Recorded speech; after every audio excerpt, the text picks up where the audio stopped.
नमस्कार दोस्तों, मैं रामनिवास यानी सक्सेस सेंटर सीकर के यूट्यूब चैनल पर आपका अभिनंदन हार्दिक स्वागत करता हूं। आज मैं आप लोगों के लिए लेकर आया हूं जो भी स्टूडेंट यूपी आरवीएनएल, यूपीपीसीएल और भविष्य में आने वाली भर्तियों के लिए तैयारी कर रहे हैं। जैसे राजस्थान में टेक्निकल हेल्पर है, पीएचडी है। हालांकि वैकेंसी तो आए कब आए या किसी को भी सही पुख्ता जानकारी नहीं है, लेकिन फिर भी जो स्टूडेंट जो तैयारी करने वाले हैं वो तो अपनी स्टडी को कम से कम 24 घंटे में 1 घंटा तो ज़रूर दे रहे होंगे इस टाइम। और जो यूपीपीसीएल और यूपीआरवीएनएल के स्टूडेंट हैं वो तो बहुत ज़्यादा टाइम दे रहे होंगे अपनी तैयारियों को। तो चलिए कुछ इंपॉर्टेंट क्वेश्चन आप लोगों के लिए मैं लेकर आया हूँ, आप ज़रूर उन्हें देखिए और यदि आप लोगों को पसंद आए तो चैनल को सब्सक्राइब भी करेंगे, लाइक भी करेंगे, शेयर करेंगे। फर्स्ट क्वेश्चन देखते हैं अपन लोग। पहला क्वेश्चन आप लोगों को स्क्रीन पर दिखाई दे रहा है कि स्थिर परमाणु का आवेश क्या होगा। क्वेश्चन में पहले तो ये चीज़ आपको ध्यान देनी है कि आपको आवेश परमाणु का पूछा है। अब स्टूडेंट यहाँ तो मान लीजिए शब्दावली दे रखी है, आपको अंकीय मान दे देगा, तो आप लोग ये मानकर उसका आंसर चूज कर लेंगे कि या तो इलेक्ट्रॉन, प्रोटॉन, न्यूट्रॉन, लेकिन ऐसा नहीं है।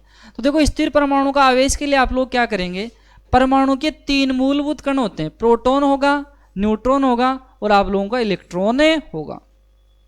अब देखो प्रोटॉन का जो आपका आवेश होता है वो कितना होता है आपका 1.6022 इंटू 10 की पावर -19 कूलम। अब देखो इसकी ध्रुवता वो क्या होती है आपकी धनात्मक होती है। तो प्रोटॉन का जो आवेश होता है वो 1.6022 इंटू 10 की पावर -19 कूलम होता है। और इलेक्ट्रॉन का जो आवेश होता है उसकी ध्रुवता ऋणात्मक होती है और उन दोनों का जो अंकीय मान होता है वो क्या होता है आपका समान होता है 1.6022 इंटू 10 की पावर -19 कूलम। और न्यूट्रॉन क्या होता है मेरे भाई, न्यूट्रॉन होता है उसका जो आवेश होता है वो क्या होता है आपका उदासीन होता है। अब आपको पूछा किसका भाई, स्थिर परमाणु का पूछा है। परमाणु में तीनों ही मूलभूत कण पाए जाते हैं। न्यूट्रॉन आपका पहले से क्या है, उदासीन है। तो देखो प्रोटॉन प्लस का और ये माइनस का, तो अंकीय मान क्या हो जाएगा आपका कैंसिल। तो आवेश कितना बचा आपका भाई, शून्य बचा। इसको अपन लोग शून्य को क्या बोल सकते हैं भाई, उदासीन भी बोल सकते हो आप लोग, शून्य उदासीन। और तीसरा जो आपका वर्ड मिल सकता है आप लोगों को क्या मिल सकता है भाई, आवेश रहित। क्या मिलेगा आपका भाई, आवेश रहित। तो यहाँ पर इस क्वेश्चन में जो सही जवाब होगा वो क्या होगा भाई आपका आवेश रहित होगा। अब कई लोग धनात्मक ऋणात्मक देकर आ जाएंगे तो उनका ये क्या हो जाएगा आपका गलत हो जाएगा। तो स्थिर परमाणु का आवेश क्या होगा, आवेश रहित होगा, या फिर आपको ऑप्शन में उदासीन मिल सकता है या फिर आपका शून्य मिल सकता है। बढ़ते हैं नेक्स्ट क्वेश्चन की ओर। ये आपका नेक्स्ट क्वेश्चन है। ये क्वेश्चन पिछली अपन 10 भर्तियों की बात करते हैं तो उनमें कम से कम ये 2 या 3 बार आपका रिपीट हुआ है। थोड़ा सा सोचने वाला क्वेश्चन है। क्वेश्चन में कह रहा है कि n प्रतिरोध जिसमें प्रत्येक का मान r है समांतर क्रम में संयोजित है। अब देखो प्रतिरोधों की जो संख्या दी गई है वो तो कितनी दी गई भाई, n दी गई है। और प्रतिरोध की जो वैल्यू वो क्या दी गई है आपको, r दी गई है। और उनका संयोजन किस क्रम में जोड़ रहा है अभी, समांतर क्रम में जोड़ रहा है। उनका संयोजन है वो किस क्रम में कर रहा है मेरे भाई, समांतर क्रम में कर रहा है। तो जब समान मान के प्रतिरोध समांतर में जुड़ते हैं तो तुल्य प्रतिरोध क्या मिलता है अपने को, प्रतिरोध का मान बटा प्रतिरोधों की संख्या। तो मैं इसे क्या लिख सकता हूँ भाई, r बटे n। और इनका मान है वो कितना दिया गया भाई, क्वेश्चन में बोल रहा है भाई इनका मान कितना दिया गया भाई, वो अक्ष दिया गया है। आगे कह रहा है कि जब इन्हीं n प्रतिरोधों को श्रेणी क्रम में संयोजित करते हैं तो कुल प्रतिरोध क्या होगा। अब देखो इन्हीं प्रतिरोधों को किस क्रम में जोड़ रहे हैं अपन, श्रेणी क्रम में जोड़ रहे हैं। श्रेणी क्रम में तुल्य प्रतिरोध क्या होगा भाई, समान n इंटू r हो जाएगा। अब देखो इस r की वैल्यू मैं यहां से निकालूंगा तो देखो r बराबर यहां से मैं क्या लिख सकता हूं भाई, r बराबर क्या होगा आपका n इंटू x हो जाएगा। अब यहां पर मैं क्या करूंगा, इस r की वैल्यू रख दूंगा, n और r की जगह मैं लिख दूंगा n इंटू x। n को n से मल्टीप्लाई करेंगे तो क्या हो जाएगा आपका भाई n स्क्वायर, और x आपका है, तो आपको तुल्य प्रतिरोध क्या मिलेगा, n स्क्वायर x मिल जाएगा। तो पहला जवाब क्या हो जाएगा भाई आपका सही हो जाएगा। लेकिन क्वेश्चन में क्या होगा कि इसे या तो स्टूडेंट छोड़ देंगे या फिर इसका गलत आंसर करके आएंगे। ऐसे न्यूमेरिकल जो स्टूडेंट सही करता है नॉर्मलाइजेशन में उसके नंबर बहुत ज़्यादा बढ़ते हैं। तो उम्मीद है ये क्वेश्चन आपको समझ में आया होगा। फर्स्ट स्टेप में क्या करना है, समांतर क्रम के बारे में सोचना है।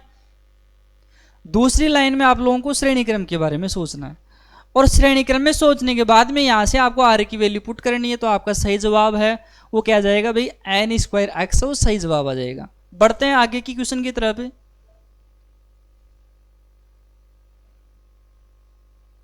तीसरा क्वेश्चन आप लोगों को दिया गया है कि 250 वोल्टेज पर निर्धारित 500 वाट और 500 वाट और 200 वाट के दो बल्बों का प्रतिरोध अनुपात बताना है।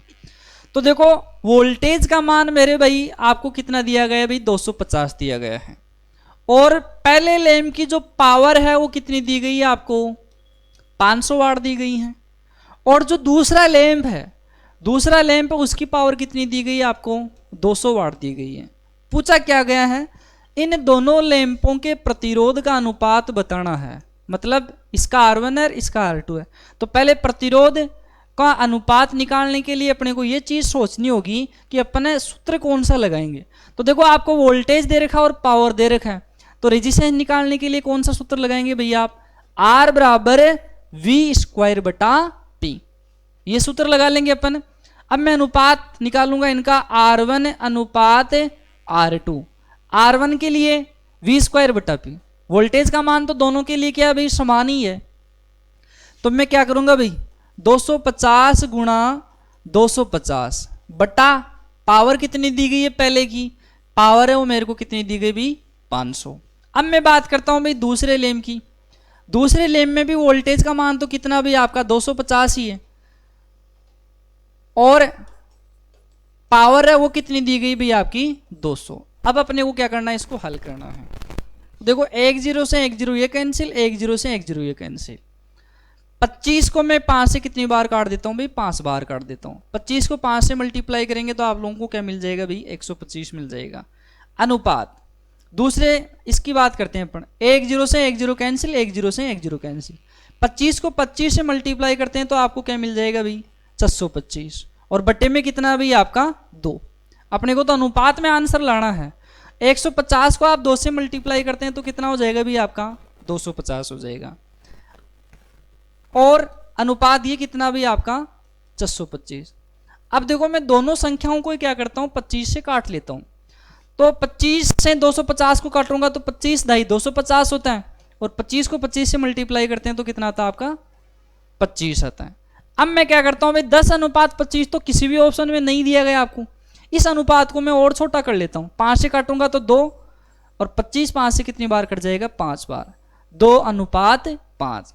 तो इन दोनों लैंपों का जो प्रतिरोध है वो कितना मिलेगा मेरे भाई, 2 अनुपात 5 में मिल जाएगा। तो इस क्वेश्चन को सही करने के लिए फर्स्ट ऑफ ऑल आपको इस सूत्र के बारे में जानकारी रखनी, इस सूत्र के बारे में सोचना है। बढ़ते हैं अपन नेक्स्ट क्वेश्चन की ओर। Next question, 500 watt power dissipation के कारण 0.001 ओम्स के प्रतिरोध की करंट कैपेसिटी कितनी होगी। अब क्या कह रखा है कि आपका पावर है वो तो कितनी दे रखी है आपको, 500 वाट दी गई है, और एक प्रतिरोध का मान दे रखा है उसकी वैल्यू है 0.001, और आपसे पूछ लिया कि उस प्रतिरोध में करंट है वो कितनी बहेगी। वही बात आप उस सूत्र के बारे में सोचेंगे कि आपको प्रतिरोध दिया गया है, पावर दी गई है और रेजिस्टेंस दी गई, तो आप लोग करंट किस तरीके से निकालेंगे। तो देखो आपने एक सूत्र देख रखा है, P बराबर क्या होता है मेरे भाई, I स्क्वायर R होता है। अब देखो मैं क्या करूंगा, I स्क्वायर बराबर में लिख सकता हूं भाई P बटा R। अपने को तो I स्क्वायर नहीं चाहिए, अपने को तो वैल्यू किसकी चाहिए भाई, I की वैल्यू चाहिए ना। तो I की वैल्यू निकालने के लिए आप लोग क्या करेंगे भाई, I बराबर आप लोग लिखेंगे अंडर रूट P बटा R। P बटा R का आप क्या कर देंगे, अंडर रूट कर देंगे, तो किसकी वैल्यू मिल जाएगी आपको, I की वैल्यू मिल जाएगी। अब देखो P की वैल्यू कितनी दी गई है 500, और रेजिस्टेंस की वैल्यू कितनी दी गई है आपको 0.01। अब देखो आप पॉइंट हटाने के लिए क्या करेंगे, ऊपर वो कितने जीरो लगा देंगे आप, 4 जीरो लगा देंगे, और बटे में क्या भाई आपका 1 है। किसी भी संख्या के अंदर आप लोग 1 का भाग देते हैं तो आपको वही संख्या प्राप्त होती है। तो I बराबर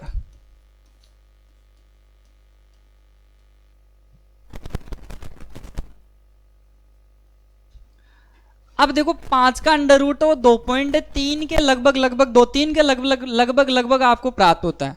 तो यहां से इसका अंडर रूट निकालेंगे आप लोग तो लगभग आपको 2236 पॉइंट कुछ प्राप्त होता है। और पूछी क्या गई भाई मेरे भाई करंट, और करंट की इकाई वो किस में आती है आपकी एम्पीयर में। तो लगभग लगभग उस प्रतिरोध में जो बहने वाली करंट कैपेसिटी है, करंट कैरिंग कैपेसिटी है, मतलब करंट कैरिंग कैपेसिटी को अपन हिंदी में बोलेंगे धारा वहन क्षमता। उस प्रतिरोध की जो धारा वहन क्षमता है वो कितने एम्पीयर निकल कर आई है, 2236 एम्पीयर निकल कर आई है। तो इसका सही जवाब क्या होगा आपका ए, 2236 एम्पीयर। बढ़ते हैं देखो नेक्स्ट क्वेश्चन की ओर।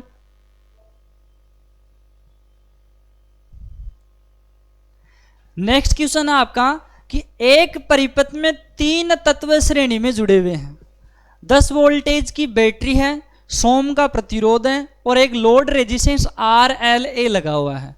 तो लोड को आपूर्ति की जाने वाली पावर कितनी होगी, ये चीज आप लोगों को पूछी है। तो देखो क्वेश्चन में क्या कर रखा है, एक तो रेजिस्टेंस आप लोगों का जुड़ा हुआ है, रेजिस्टेंस जुड़ा हुआ है। तो देखो एक तो आपका देखो बैटरी जुड़ी हुई है, ये मान लीजिए आपका कैथोड और ये मान लीजिए आपका एनोड है। सेलों के समूह को अपन बैटरी के नाम से जानते हैं। और साधारणतः बैटरी क्या करती है, वह युक्ति जो रासायनिक ऊर्जा को विद्युत ऊर्जा में परिवर्तित करती है क्या कहलाएगी, बैटरी। और इस बैटरी की क्षमता आप लोगों को कितनी वोल्टेज दे रखी है भाई, 10 वोल्टेज दे रखी है ना। अब क्या कर रखा है, श्रेणी क्रम के अंदर एक रेजिस्टेंस और लगा हुआ है। इस रेजिस्टेंस की जो वैल्यू है वो कितनी है भाई, आपको 100 ओम दी गई है। और अगला कह रहा है कि भाई साहब एक लोड और जोड़ रखा है, ये लोड लगा दिया और क्वेश्चन में कह रहा है कि इस लोड का नाम क्या भाई, RLA है। अब इस लोड में कंज्यूम होने वाली पावर है वो अपने को क्या करनी है, निकालनी है। तो देखो आप लोग क्या करेंगे, वो सूत्र लगाएंगे कि जहां वोल्टेज और प्रतिरोध और अपने को क्या निकालनी है भाई, पावर निकालनी है। तो साधारण सा क्वेश्चन है, P बराबर आप लोग क्या लगाएंगे भाई, P बराबर V²R। क्या लगाएंगे, P बराबर आप लोग V²R लगाएंगे। तो देखो V का मान तो कितना भाई 10 का स्क्वायर करेंगे और R का मान कितना भाई 100। 10 का स्क्वायर कितना मिलेगा आपको 100 में 100 का भाग देंगे तो आपको कितना मिलेगा भाई 1। और पावर की इकाई वो कितनी मिलेगी, 1 वाट। कितनी मिलेगी भाई आपकी पावर की इकाई क्या होती है भाई, वाट। और ये रेजिस्टेंस वो कितनी पावर कंज्यूम करेगा, 1 वाट की पावर वो कंज्यूम करेगा। तो इसका सही जवाब कितना मिल जाएगा भाई, आपको 1 वाट मिल जाएगा। शांत अच्छा सा क्वेश्चन है, लेकिन आपको सूत्र में क्या करना है, ये लगाना भाई P बराबर क्या होगा आपका V²R हो जाएगा। बढ़ते हैं नेक्स्ट क्वेश्चन की ओर।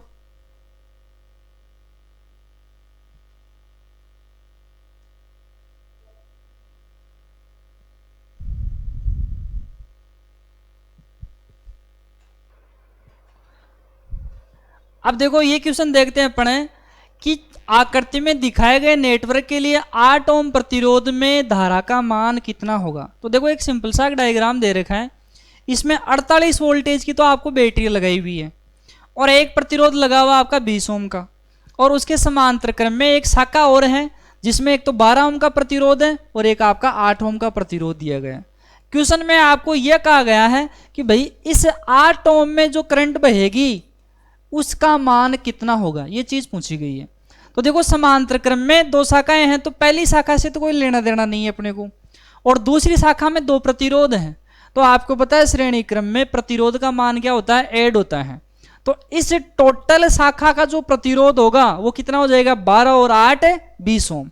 तो देखो यहां से मान लीजिए, ये मान लीजिए मैंने बैटरी लगा दी 48 वोल्टेज की, और एक शाखा आपकी ये है, इसका प्रतिरोध 20 है। 12 और 8 दोनों जुड़कर कितने हो गए भाई, ये भी आप लोगों के 20 हो गए। अब इसमें करंट कितनी जाएगी, I बराबर V/R। सूत्र क्या होता है भाई आपका, I बराबर V/R होता है। R कितना होगा, 20 होगा, और वोल्टेज का मान ऑलरेडी आपको कितना दिया गया भाई 48।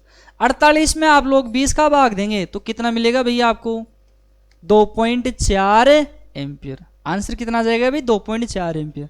तो इस 8 ओम के प्रतिरोध में जो बहने वाली धारा है उसका मान कितना एम्पियर होगा भाई आपका, 2.4 एम्पियर हो जाएगा। साधारण सा क्वेश्चन है, लेकिन इसे भी स्टूडेंट नहीं कर पाते हैं बिना प्रैक्टिस के। तो चलिए बढ़ते हैं अपन नेक्स्ट क्वेश्चन की ओर।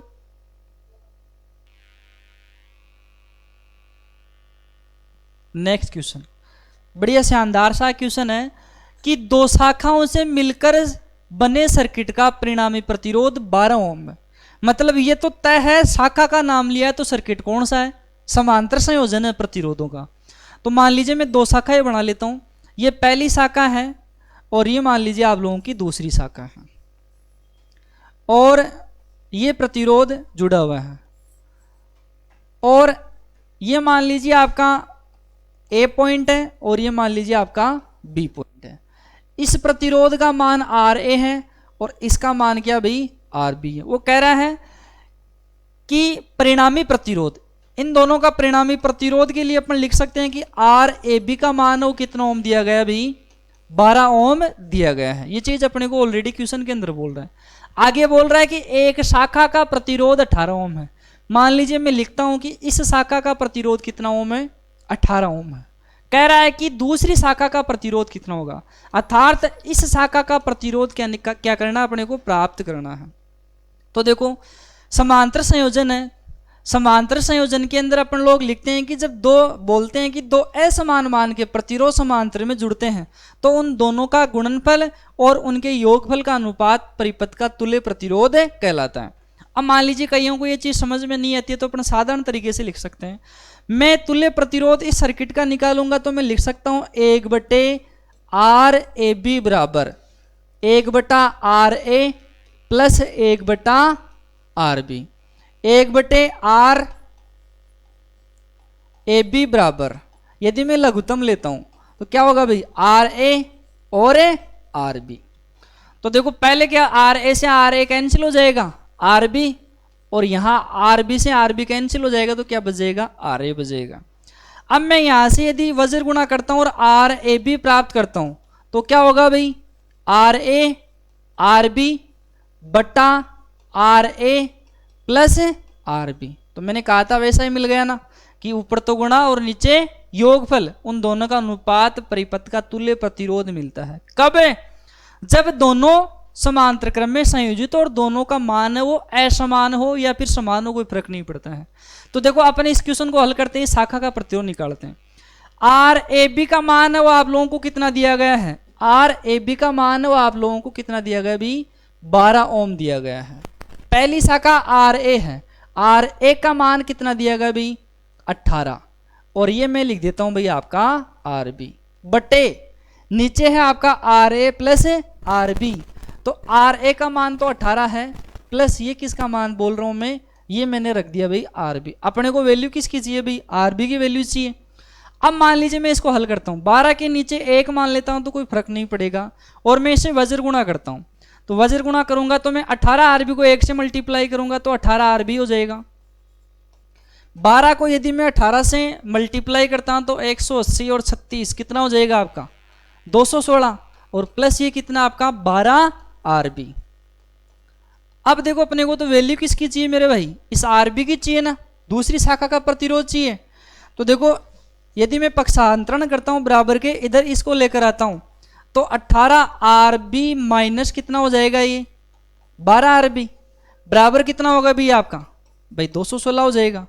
तो 6 RB बराबर कितना भाई 12 में से 18 RB जाएगा तो 6 RB 216, और RB बराबर क्या हो जाएगा भाई 216 बटे 6।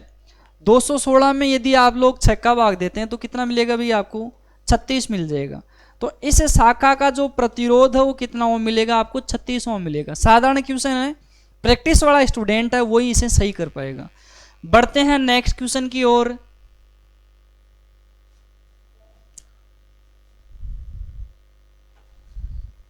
नेक्स्ट क्वेश्चन, यदि 15 फेरेड के 3 संधारित्र श्रेणी क्रम में जुड़े हैं तो उनका तुल्य प्रतिरोध क्या होगा।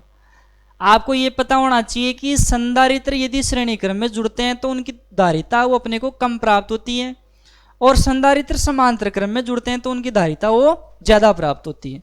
तो देखो समांतर क्रम में 3 है और प्रत्येक का मान कितना दिया गया 15 दिया गया। तो मैं यहां से C इक्विवेलेंट निकालूंगा तो इस स्थिति में सूत्र हो जाएगा C बटे N। C का मतलब कैपेसिटेंस का जो प्रत्येक का मान हो कितना दिया गया भाई 15, और संख्या कितनी है 3। 15 में 3 का भाग देंगे तो भाई 5, और इकाई क्या आएगी जिस इकाई में प्रत्येक कैपेसिटर की वैल्यू दी गई है वही अपने को इकाई मिल जाएगी। तो 15 में 3 का भाग देंगे तो 5, और धारिता की जो इकाई वो क्या होगी भैया आपकी फेरेड हो जाएगी। समांतर में धारिता बढ़ेगी, श्रेणी में धारिता का मान घटेगा। प्रतिरोध होता है तो उसमें अलग चीज होती है, प्रतिरोध श्रेणी में बढ़ता है और समांतर के अंदर घटता है। लेकिन ध्यान देना है, स्टूडेंट गलत कर देंगे, कैपेसिटर है प्रतिरोध नहीं है। नेक्स्ट क्वेश्चन की ओर चलते हैं। चुंबकीय क्षेत्र की तीव्रता तथा चुंबकीय फ्लक्स घनत्व के बीच क्या संबंध होता है? तो देखो भाई, चुंबकीय क्षेत्र की तीव्रता को तो अपन लोग किससे दर्शाते हैं भाई? H से दर्शाते हैं। और जो चुंबकीय फ्लक्स घनत्व होता है उसको अपन लोग किससे दर्शाते हैं भाई? B से दर्शाते हैं। अब ऐसा सूत्र आप लोगों को देखना है कि इन दोनों में संबंध आपको बताता हूं। तो जो आपकी चुंबकशीलता होती है म्यू, तो म्यू बराबर क्या होता है भाई आपका? B/H। अब मैं यहां से क्या लिख सकता हूं भाई? B बराबर म्यू H लिख सकता हूं कि नहीं? और B बराबर म्यू H यदि अपन ऑप्शन में चेक करते हैं तो आपका चौथा ऑप्शन में म्यू H दिखाई दे रहा है। अब B की इकाई, B चुंबकीय फ्लक्स घनत्व है, इसकी इकाई क्या होती है भाई आपकी? वेबर बटा मीटर स्क्वायर। और सीजीएस पद्धति में इसकी इकाई गॉस होती है, और एसआई पद्धति में इसकी इकाई क्या होती है आपकी? टेस्ला होती है। तो इस क्वेश्चन का जो सही जवाब है वो B बराबर क्या होगा?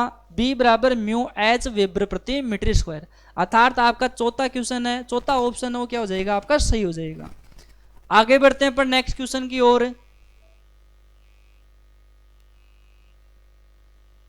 नेक्स्ट क्वेश्चन, अब देखो 150 किलो हर्ट्ज की आवृत्ति के साथ एक घड़ी का उपयोग करने वाली प्रणाली के लिए घड़ी चक्र का समय क्या होगा? मतलब आपको आवृत्ति दी गई है और अगला कह रहा है कि आवर्तकाल बताइए। तो देखो आवर्तकाल के लिए आपने एक सूत्र देखा होगा, T बराबर क्या होता है भाई आपका?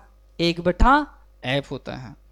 अब देखो F की वैल्यू आपको 150 किलो हर्ट्ज दी गई है, तो किलो हर्ट्ज, किलो को उठाते हैं तो अपन 10 की पावर कितनी लगाते हैं भाई? 3। यही चीज है भाई।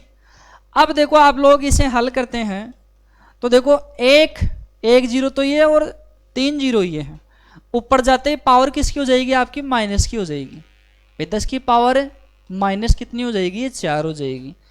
और बटे में कितना भाई आपका? 15 है। तो देखो 1 में अपन 15 का भाग देते हैं तो आपका पॉइंट लग गया, पॉइंट लगते ही 10 में भी 15 का भाग तो नहीं जाएगा। मैं 0 लगा देता हूँ, 100 हो गया। 15 6 की कितना होता भी आपका? 90। और वापस से यदि अपन 10 बच जाते हैं तो ये 6, और गुणा 10 की पावर माइनस क्या भी आपका? 4 है। तो देखो ये आपका ऑप्शन में सेकंड ऑप्शन दिया गया है, तो मेरे को सेकंड तो ये आएगा नहीं इसका आंसर, और ये माइक्रो सेकंड में आएगा, क्योंकि 10 की पावर माइनस क्या हो जाएगी आपकी? 6 हो जाएगी। 10 की पावर माइनस 6 को आप लोग क्या बोलते हैं? माइक्रो सेकंड बोलते हैं। तो इसका सही जवाब क्या होगा? 6.6 सेकंड नहीं होगा, 6.6 माइक्रो सेकंड इसका सही जवाब होगा। तो ये क्वेश्चन हल करने के लिए हल्की सी तो कैलकुलेशन का पता होना चाहिए आप लोगों को, और दूसरा ये सूत्र आपको पता होना चाहिए कि आवर्तकाल है वो आवर्ती के व्युत्क्रम होता है। आवर्ती का मान कम होगा तो आवर्तकाल का मान बढ़ेगा, और यदि आवर्ती का मान बढ़ेगा तो आवर्तकाल का मान क्या हो जाएगा आपका? कम हो जाएगा। हाँ भाई, इस क्वेश्चन के अंदर दे रखा है कि एक श्रेणी परिपथ में R यानी कि प्रतिरोध 4 ओम दिया गया है और XL का मान 12 ओम दिया गया है। XL बोले तो इंडक्टिव रिएक्टेंस, प्रेरणिक प्रतिघात, और XC 9 ओम है बोले तो संधारित्र प्रतिघात। सप्लाई 200 वोल्टेज और आवर्ती का मान 50 हर्ट्ज है। कह रहा है कि विद्युत पावर का परिकलन कीजिए, मतलब यह परिपथ है वो कितनी पावर खपत करेगा, ये चीज अपने को निकालनी है। तो पहले तो साधारणतया ये आपका एसी सर्किट है, अपन बोल सकते हैं कि सिंगल फेज आपका एसी सर्किट है, इसके अंदर अपन पावर निकालेंगे। तो पावर निकालने का सूत्र क्या होगा भाई? P बराबर VI कोस फाई। वोल्टेज दे रखा है, करंट नहीं है, कोस फाई भी नहीं है। कोस फाई बोले तो शक्ति गुणांक, पावर फैक्टर।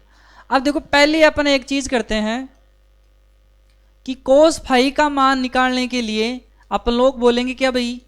R/Z। और सर्किट की मैं बात करूं तो देखो ये तो एक रेजिस्टेंस लग गया, ये आपका इंडक्टर लग गया, और ये आपका कैपेसिटर लग गया, और यहां से एसी पावर दे रखी है वो कितने वोल्टेज की भाई, 200 वोल्टेज की।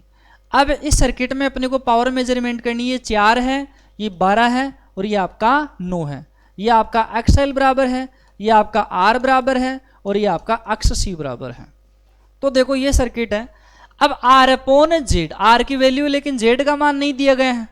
तो देखो जेड बोले तो इम्पीडेंस और प्रतिबाधा इस स्थिति में निकलेगी तो क्या सूत्र लगेगा भाई, जेड बराबर R square plus XL minus XC का होल स्क्वायर का वर्गमूल अंडर रूट। ये क्या हो गया, इस स्थिति में प्रतिबाधा निकालने का सूत्र हो गया।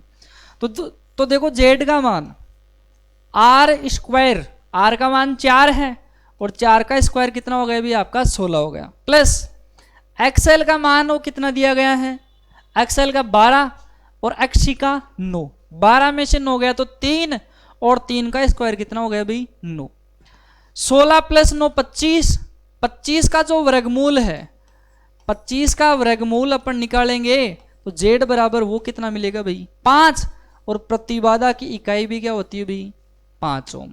प्रतिबाधा की इकाई भी क्या होती है भाई 5 ओम होती है।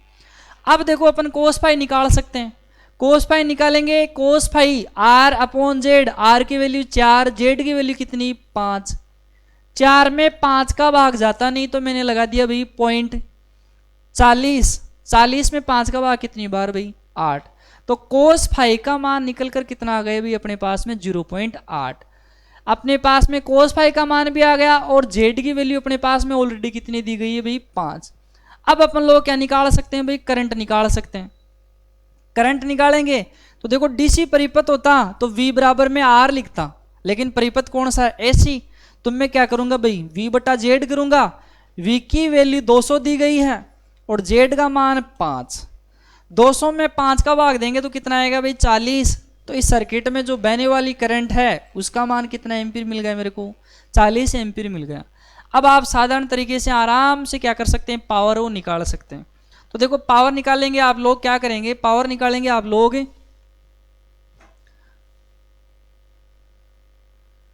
तो देखो P बराबर वोल्टेज का मान 200 है, करंट का मान 40 आया है और कोस फाई का मान 0.8 आया है। तो देखो इस पॉइंट को मैं इस 0 से हटा देता हूं। P बराबर 8 को 4 से मल्टीप्लाई करता हूं तो 32, 32 को 2 से मल्टीप्लाई करता हूं तो कितना 64, 2 0 यही, और पावर की इकाई क्या होती है भाई वाट, तो यहां आंसर क्या जाएगा आपका 6400 वाट। अब देखो यहाँ तो ऑप्शन में 6400 वाट दिया गया है, लेकिन कई बार क्या हो सकता है आपका कि यहाँ पर 6400 को 6.4 लिख सकता है, 6.4 लिखेगा तो वाट की जगह क्या मिलेगा आपको किलोवाट मिलेगा।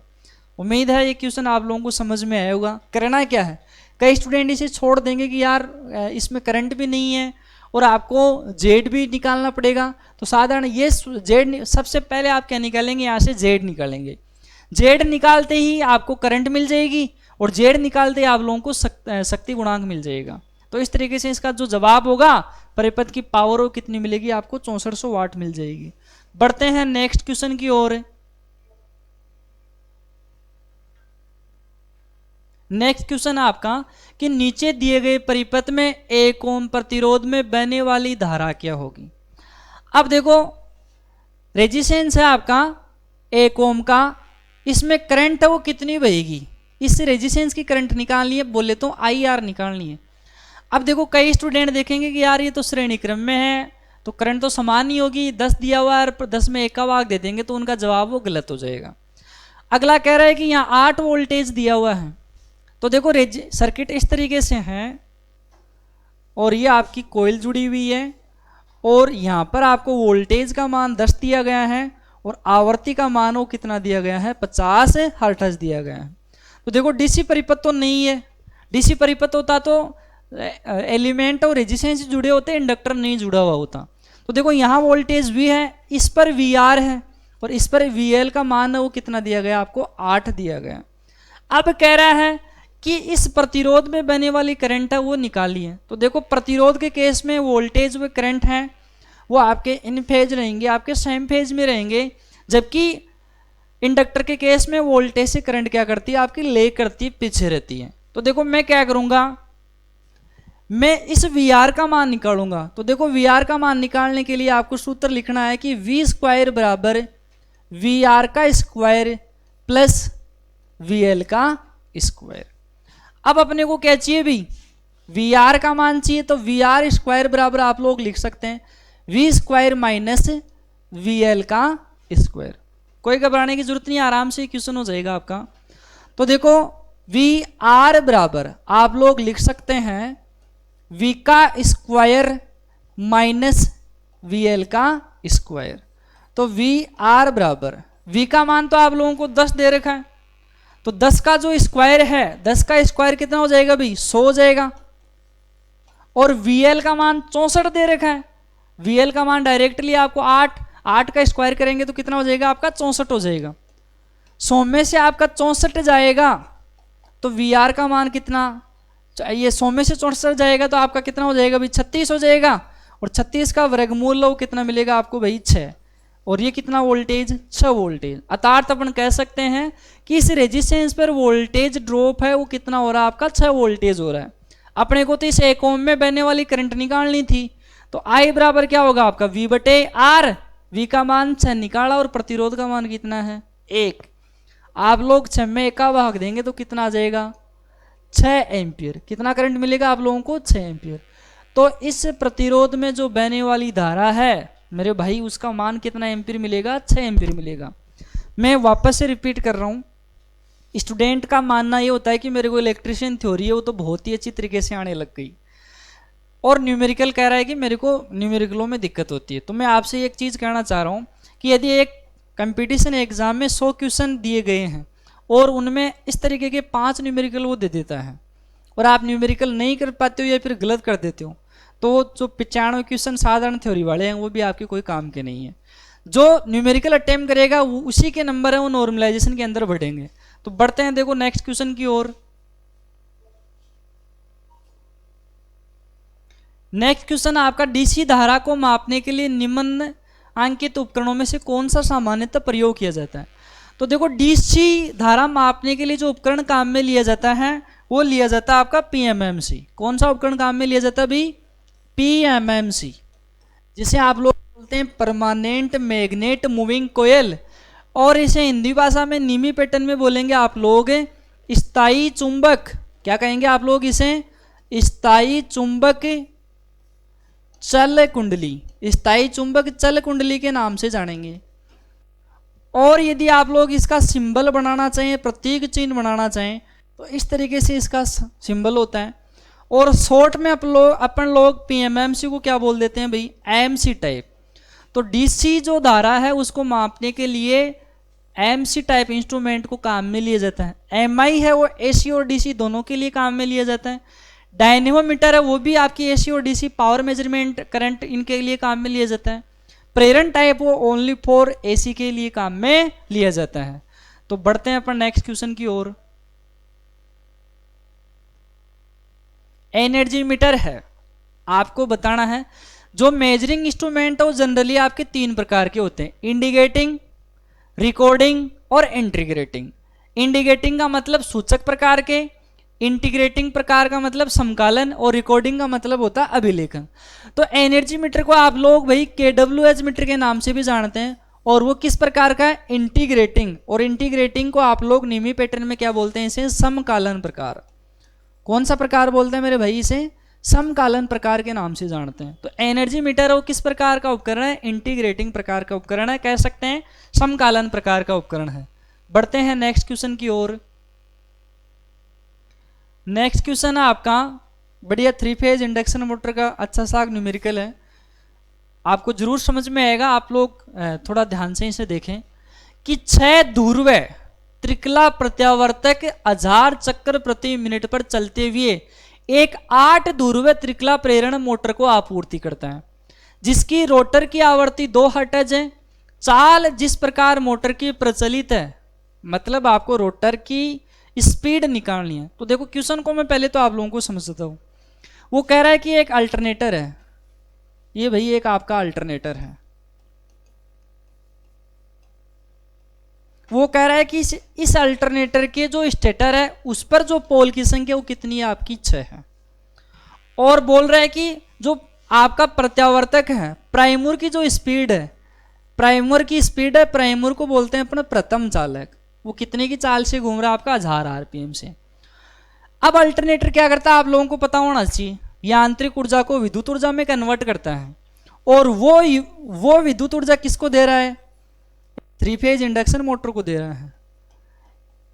इस 3 फेज इंडक्शन मोटर के लिए बोल रहा है कि इस 3 फेज इंडक्शन मोटर के ऊपर जो स्टेटर है उसकी संख्या है वो कितनी दी, पोल की संख्या वो कितनी दी गई भाई, 8 दी गई है। और रोटर के चालकों में जो आपका ईएमएफ बन रहा है उसकी आवर्ती है, उसकी जो आवर्ती है एफ हार, रोटर की आवर्ती वो कितनी हर्ट्ज दी गई है, 2 हर्ट्ज। और आपसे क्वेश्चन पूछा गया है कि भाई ये रोटर है वो कितने आरपीएम पर घूमेगा, रोटर है वो आपका कितने आरपीएम पर घूमेगा, ये चीज़ आप लोगों को निकालनी है। तो देखो साधारण क्वेश्चन नहीं है लेकिन आप तुरंत इसे कर सकते हैं। तो देखो फर्स्ट ऑफ ऑल तो ये काम करेंगे कि ये इंडक्शन मोटर है उसकी सिंक्रोनस चाल कितनी होती है। तो सिंक्रोनस चाल निकालने का साधारण सा फॉर्मूला आपका NS बराबर 120 F अपॉन P। आपको P दे रखे हैं, इंडक्शन मोटर के 8 पोल हैं, लेकिन उसको मिलने वाली सप्लाई की आवृत्ति क्या है, आवृत्ति कौन दे रहा है, अल्टरनेटर। और अल्टरनेटर की आवृत्ति निकालेंगे, F बराबर आप लोग लिख सकते हैं NP बटा 120, NP बटा 120 लिख सकते हैं आप लोग। N का मान आप लोगों को कितना दिया गया भी 1000। P का मान किसका रखना है, अल्टरनेटर का ही रखना है, क्योंकि अपन लोग क्या निकाल रहे हैं, आवर्ती निकाल रहे हैं।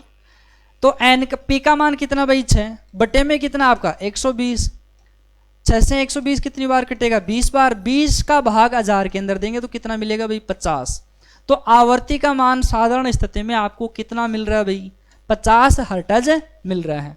यहाँ तक आपको कोई प्रॉब्लम नहीं होनी चाहिए। पहले मैंने आप लोगों को क्वेश्चन समझाया है, उसके बाद में सिंक्रोनस स्पीड निकालने के लिए मैंने अल्टरनेटर के ईएमएफ की आवृत्ति प्राप्त करी है जो इंडक्शन मोटर को सप्लाई के अंदर मिल रही है। अब देखो यहाँ से मैं स्पीड निकालता हूँ तो 120 गुणा 50 बटा P का मान है इंडक्शन मोटर में वो मेरे को कितना दे रखा है भाई 6 दे रखा है, इंडक्शन मोटर में सॉरी 8 दे रखा है। इंडक्शन मोटर में जो पोल की संख्या वो कितनी दी गई है आपको 8 दी गई है। अब आप 120 को 8 से काटते हैं तो आपका 15 × 120 होता है, 15 को 50 से मल्टीप्लाई करते हैं तो n बराबर 15 को 15 5 75 अर्थात 750 आरपीएम। मैं कह सकता हूं कि जो इंडक्शन मोटर है उसकी जो तुल्यकालिक चाल है, सिंक्रोनस गति है, वो मेरे को कितनी मिल रही है भाई 750 आरपीएम। लेकिन वो कह रहा है कि मेरे को तो भाई वास्तविक गति बताइए, रोटर की स्पीड बताइए। अब देखो आप लोगों को क्या कर रखा है, रोटर की आवृत्ति दे रखी है, तो रोटर की आवृत्ति आप लोगों को दी हुई तो मैं क्या कर सकता हूं भाई यहां से स्लिप प्राप्त कर सकता हूं। मैं स्लिप प्राप्त कर लूंगा। स्लिप प्राप्त करने के लिए आप लोगों ने एक फॉर्मूला दे रखा होगा S बराबर NS माइनस NR बटे NS।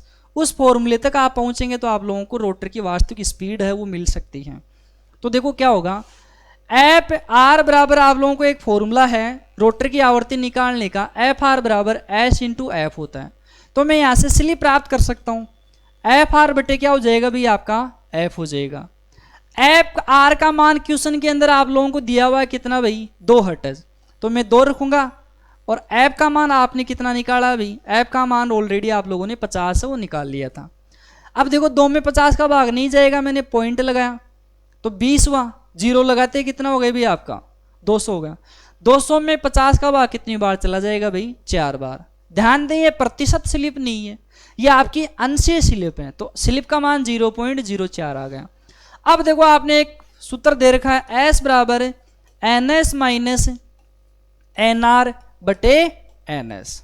अब मैं क्या करता हूं भाई 0.04 पॉइंट को हटाता हूं तो मैं क्या कर देता हूं भाई 100 का भाग देता हूं, तो 4/100 लिख दो। 4/100 का मान भी कितना होगा भाई 0.04 होगा। NS का मान वो कितना निकाल लिया आप लोगों ने 750 निकाल लिया। R मेरे को क्या करना है ज्ञात करना है, और यहाँ भी भाई 750 होगा। अब मैं क्या करता हूँ भाई इसको वज्र गुणा कर लेता हूँ। 750 को मैं 4 से मल्टीप्लाई करता हूँ तो कितना मिलेगा भाई मेरे को 3000 मिल जाएगा। और इसको मैं मल्टीप्लाई करता हूँ 100 से 750 को बराबर, तो कितना हो जाएगा भाई 75,000 और माइनस कितना हो जाएगा भैया 100 NR हो जाएगा।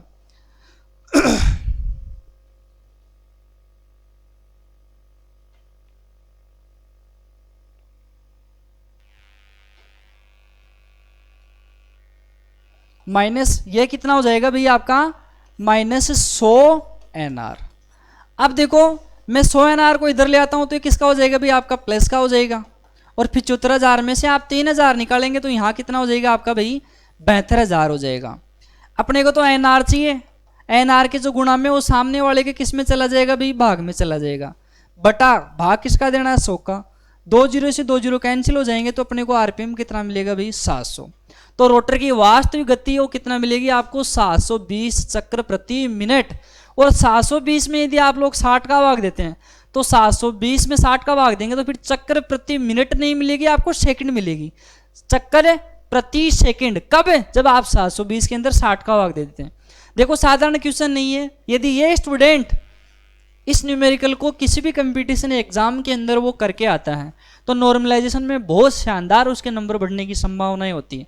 अब देखो इसको थोड़ा सा शॉर्ट ट्रिक में अपन लेते हैं, तो मैंने बड़े रूप में आपको हल करके बता दिया। जब स्लिप का मान आपको 4% मिल रहा है तो आप 75 का 750 का 4% निकालेंगे और वो 750 में से माइनस कर देते हैं। तो देखो 750 का 1% हो गया 7.5, 7.5 को आप 4 से मल्टीप्लाई करेंगे तो कितना हो गया भाई 30। 750 में से आप 30 निकालते हैं तो डायरेक्ट कितना मिल जाएगा आपको 720 RPM। चलिए बढ़ते हैं अपन नेक्स्ट क्वेश्चन की ओर। हाँ भाई इस क्वेश्चन में देखते हैं अपन, आपको कह रखा है कि आई का पूरा नाम होता है इंडियन इलेक्ट्रिसिटी, भारतीय विद्युत नियम के अनुसार रिसाव धारा की अनुमति क्या होगी। तो देखो ये क्वेश्चन आप लोगों को कंफ्यूज भी कर सकता है जब आपको AC और DC का कंसेप्ट दे।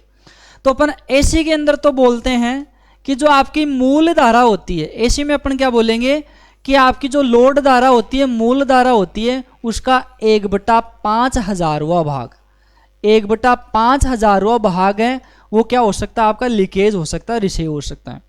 जब वो DC की बात करेगा तो मूल धारा का कौन सा भाग है 1/2000वां भाग, 1/2000वां भाग क्या हो जाना चाहिए आपका रिसाव हो जाना चाहिए, लीकेज हो जाना चाहिए। लेकिन यहाँ AC और DC के लिए तो कह नहीं रखा है और ऑप्शन भी आपको ये दे रखा है। तो अपन बोलेंगे कि कुल धारा का 1/5000वां भाग भारतीय विद्युत नियम के अनुसार रिसाव लीकेज करंट की अनुमति है। यदि इससे ज़्यादा अपनी करंट है वो आपकी लीकेज होती है तो अपने जो इलेक्ट्रिसिटी डिपार्टमेंट वाले जो लोग हैं वो फाइन लगा सकते हैं। ये किसका नियम है आपका भारतीय विद्युत नियम है। बढ़ते हैं नेक्स्ट क्वेश्चन की ओर।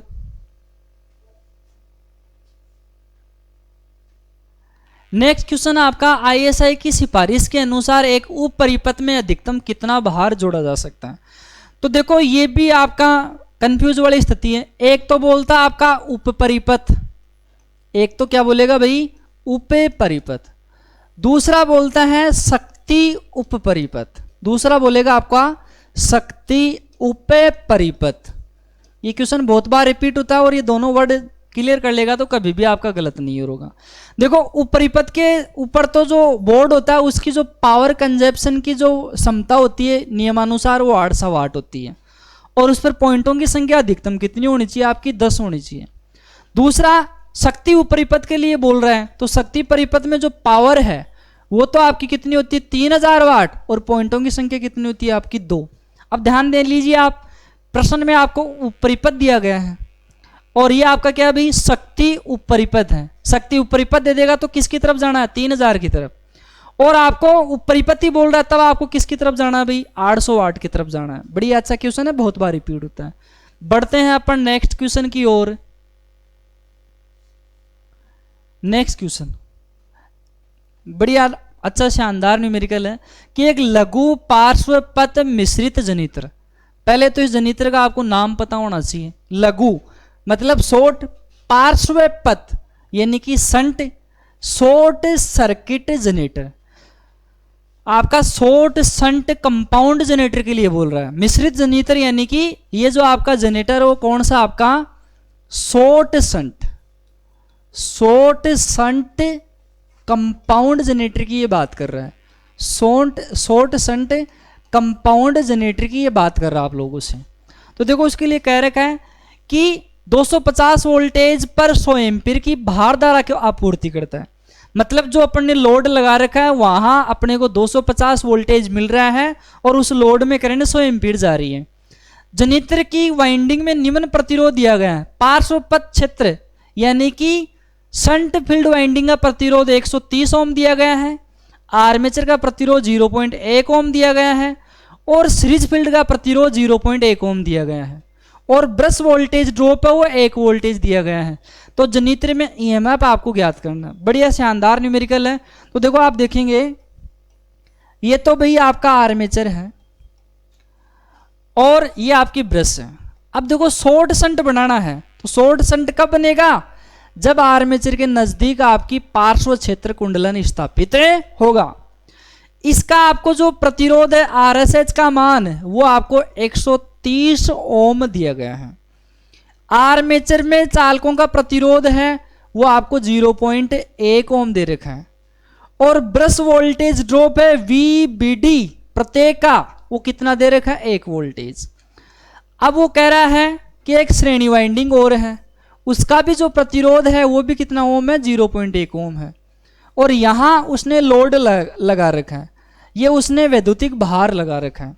वो कह रहा है कि इस भार में जाने वाली करंट IL का मान कितना एम्पीयर है 100 एम्पीयर और यहाँ मिलने वाला जो टर्मिनल वोल्टेज है वो कितना मेरे भाई 250 है। आर्मेचर में जो निकलने वाली करंट क्या होगी भाई IA होगी और इधर जो करंट आएगी वो क्या कहलाएगी भाई ISS कहलाएगी। पहले तो ये न्यूमेरिकल पढ़ते ही ये डायग्राम की जो व्यू है वो आप लोगों के माइंड में आनी चाहिए। अब देखो अपने में प्रश्न आप लोगों से पूछा गया है कि जनरेटर है वो कितना वोल्टेज है ईएमएफ वो बनाता है। जाहिर सी बात है कि 250 यदि बाहर मिल रहे हैं तो अंदर तो आप लोगों के ज़्यादा ही मिलेंगे। अब बाहर वाले में और अंदर वाले में अंतर कितना होगा, एक तो आर्मेचर में होने वाला वोल्टेज ड्रॉप, एक ब्रश वोल्टेज ड्रॉप और एक इस वाइंडिंग में होने वाला वोल्टेज ड्रॉप। कुल मिलाकर यदि अपन सूत्र की बात करें आर्मेचर के अंदर जो पैदा होगा AG बराबर टर्मिनल वोल्टेज प्लस आर्मेचर में होने वाला वोल्टेज ड्रॉप, V बराबर IR होता है। आर्मेचर के लिए मैं क्या लिख सकता हूं IAR plus brush voltage drop भी अपने को क्या करना है भाई ऐड करना है, प्लस क्या होगा इस सीरीज फील्ड वाइंडिंग में होने वाला वोल्टेज ड्रॉप भी क्या करना अपने को ऐड करना है। तो देखो अपने पास में आर्मेचर का प्रतिरोध है, टर्मिनल वोल्टेज है, ब्रश वोल्टेज ड्रॉप है और ISC का मान भी अपने पास में दिया गया है। क्यों, क्योंकि इस IL का मान 100 है तो ये 100 किधर से जा रही है इस वाइंडिंग में से जा रही है। तो यहां से मैं लिख सकता हूं कि ISC बराबर क्या भाई आपका IL है और इसका मान वो कितना एम्पीयर दिया गया आपको 100 एम्पीयर दिया गया है। तो देखो पहली बात तो अपने को क्या चाहिए भाई IA का मान चाहिए। तो IA बराबर जनरेटर के केस में होता है आपका IL प्लस ISS। IL का मान तो ऑलरेडी दिया हुआ है कितना भाई 100 एम्पीयर, अपने पास में ISS का मान नहीं है। ISS बोले तो इस वाइंडिंग में आने वाली करंट, इस वाइंडिंग में कितनी करंट आएगी ये करंट निकालनी है। आपको बताएं ISS बराबर होता है भाई VSH बटा RSH। VSH का मान कितना है भाई। अब देखो अधिकतर स्टूडेंट यही गलत करते हैं, वो क्या करेंगे कि यहां जो ये 250 वोल्टेज दे रखा है उसी को क्या मान लेंगे भाई VSS मान लेंगे। ये पॉइंट और ये पॉइंट यही तो समांतर में है, यहां वाला और यहां वाला समांतर में नहीं है क्योंकि बीच में आपकी एक सीरीज फील्ड वाइंडिंग लगी हुई है। तो इस पर जो मिलने वाला वोल्टेज है यहां वाले वोल्टेज से क्या होगा ज्यादा होगा और कितना ज्यादा होगा जितना इस वाइंडिंग में वोल्टेज ड्रॉप हो जाता है। तो मैं क्या करूंगा VSH बराबर लिखूंगा VT प्लस ISC और RSC। तो देखो VT का मान है वो तो 250 है, ISC का मान कितना है 100 और इसका मान कितना भाई 0.1। 0.1 को यदि आप 100 से मल्टीप्लाई करते हैं तो कितना आएगा 10 और 10 250 में जोड़ते हैं तो कितना होगा 260 और इकाई क्या होगी भाई वोल्ट। अधिकतर स्टूडेंट 250 रख देंगे और उनका जवाब वो पूरे तरीके से गलत हो जाएगा। आपको क्या करना है इस चीज़ को मैनेज करने के लिए कि टर्मिनल वोल्टेज में इस फील्ड वाइंडिंग में होने वाला वोल्टेज ड्रॉप जोड़कर आप शंट वाइंडिंग के अक्रॉस वोल्टेज दिखाएंगे। अब आप क्या करेंगे, आप ISH निकाल सकते हैं। ISH मेरे को मिल जाएगी, ISH मेरे को मिलेगी, VSH का मान आप लोगों ने कितना निकाला है 260, RSH का मान आपको कितना दिया गया भाई 130। 260 में 130 का आप लोग भाग देते हैं तो कितना एम्पीयर मिल जाएगा भैया आपको 2 एम्पीयर मिल जाएगा। अब क्या मिल सकती है आपको IA मिल सकती है। IA कैसे मिलेगी आपको, IL का मान कितना है भाई 100 और ISH का मान कितना निकाला आप लोगों ने 2 निकाला है। तो IA का टोटल मान है वो कितना एम्पीयर मिल गया भैया आपको 102 एम्पीयर।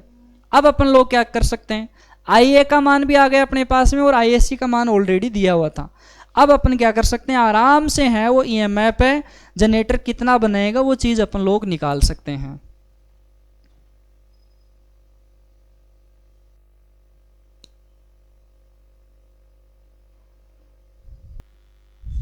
हाँ भाई अब देखो यहां से अपन क्या करेंगे, EG बराबर VT का मान कितना था भाई 250, IA का मान आप लोगों ने 102 निकाला है और RA का मान कितना था 0.1।